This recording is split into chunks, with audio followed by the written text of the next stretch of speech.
اعوذ باللہ من الشیطان الرجیم بسم اللہ الرحمن الرحیم وقل رب ادخلنی مدخل صدق واخرجنی مخرج صدق واجعل لی من لدنک سلطانا نصیرا صدق اللہ العظیم۔ سامعین محترم، یہ سورہ بنی اسرائیل کی آیت نمبر 80 ہے اور ترجمہ اس کا یہ ہے کہ آپ دعا کریں کہ میرے رب مجھ کو جہاں بھی تو لے جا سچائی کے ساتھ لے جا، اور جہاں سے بھی نکال سچائی کے ساتھ نکال، اور اپنی طرف سے ایک اقتدار کو میرا مددگار بنا دے۔ یہ دعا اللہ تعالیٰ نے ہمارے نبی کریم صلی اللہ علیہ وآلہ وسلم کو سکھائی تھی، اور اس دعا کی تفسیر یہ ہے کہ جہاں پر چونکہ اللہ تعالیٰ نے انسانوں کے لیے اسلامی نظام قائم کرنے کے لیے پیدا کیا ہے، اسی لیے اللہ تعالیٰ انسان کو اپنا خلیفہ کہتا ہے اور اس یہ ذمہ داری اس کو دی گئی ہے۔ تمام انبیاء کرام نے بھی یہی فریضہ انجام دیا کہ اللہ کے نظام کو زمین کے اندر انسانوں کے لیے قائم کرنے کی کوشش کی اور سر توڑ کوشش کی۔ یہی انسان کی خلافت منصب کا لازمی جز ہے کہ انسان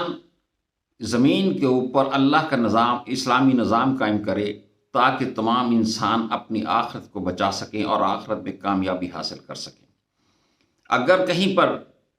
یہ محسوس ہو کہ انسان نے اپنی پوری صلاحیتیں خرچ کر لی ہیں لیکن وہاں پر اللہ کا نظام قائم نہیں ہو رہا، تو وہاں سے ہجرت کرنا لازم ہو جاتا ہے، یا دوسری صورت میں پھر جو کچھ بھی ہے آپ کے پاس، آپ اس سے دشمن کے ساتھ ٹکرا جائیں جو اللہ کے نظام کو قائم کرنے کی اجازت نہیں دے رہے، یا وہ جگہ چھوڑ دیں اور کسی اور جگہ پر چلے جائیں جہاں پر آپ جائیں گے وہاں پر بھی آپ نے سکون کے ساتھ زندگی نہیں گزار دینی، وہاں پر بھی آپ نے اللہ کے نظام کے لیے کوشش کرنی ہے۔ یہی اصل میں وہ عبادت ہے جس کے لیے اللہ نے جنوں اور انسانوں کو پیدا کیا ہے، کہ ہر وقت کی عبادت یہ ہے کہ ہر وقت انسان کے ذہن کے اندر اللہ کا نظام قائم کرنے کی جد و جہد سمائی رہے۔ اور پھر آخر میں نبی کریم صلی اللہ علیہ وآلہ وسلم سے یہ بھی کہلوایا گیا کہ اللہ تعالیٰ، اے اللہ کوئی اقتدار میرا مددگار بنا دے۔ اس کا مطلب یہ ہے کہ اقتدار کے بغیر اسلامی نظام قائم نہیں ہو سکتا، اور اقتدار کا حصول دینی قوتوں کا ہر صورت مقصد ہونا چاہیے تاکہ اسلام پوری طرح سے نافذ ہو سکے۔ اسی لیے نبی کریم صلی اللہ علیہ وآلہ وسلم نے اللہ تعالیٰ سے اقتدار طلب کیا کہ مجھے اقتدار دے، کیونکہ ایک حدیث ہے، ان اللہ لیضع بسلطانی ما لا یضع بالقرآن، کہ اللہ تعالیٰ حکومت کی طاقت سے وہ کام کروا دیتا ہے جو قرآن کے ذریعے تذکیر و